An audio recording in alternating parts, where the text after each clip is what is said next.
Well, I'd like to say a load of Labour politicians, and like Bevan and Clement Attlee and that sort of thing. But to be honest, I had an English teacher at school, Dave Ripley, and he turned up at my comprehensive, which was pretty normal and exceptional. He had big curly hair, and he just threw education wide open, and that was fantastic. And he caused a sort of love of books and argument and all that sort of thing.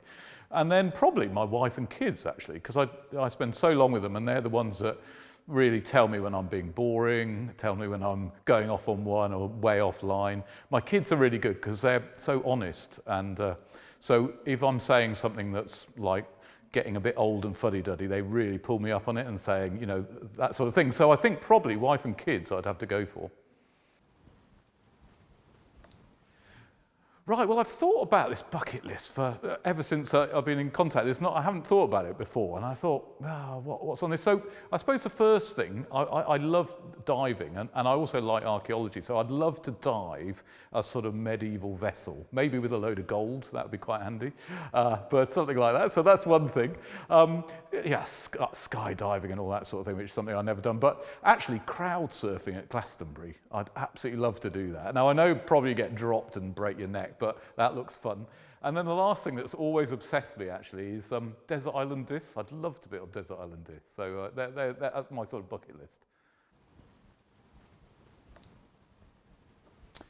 Right, so I think this is... So what I've realised is if you lie, you really basically have to just remember more.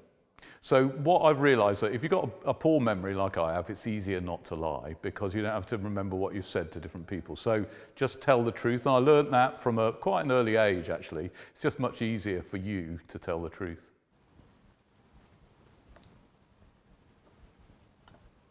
Okay, I found this probably the most difficult question. So it's quite easy spelling your worst one. So I'm a terrible cook. So I play football once a week, and I'm really competitive, and in a way which I don't want to be. You know, I'm really trying to win, and that's something that I don't like. And apologies to all the guys I play football with. I get carried away and really, really passionate about things, and sometimes that's misplaced, I suppose. So best qualities. I think I'm a good listener, because listening is a really key skill for a GP and an MP, actually. There's a transferable skills there.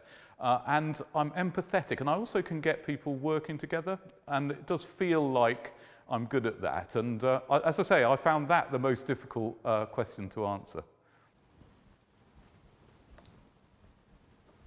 Okay, so what I love about Stroud is that first of all, you've got this really radical edge to it. So you've got a political radical edge, you've got an environmental and climate radical edge, and also creatively, it's really quite radical and avant-garde.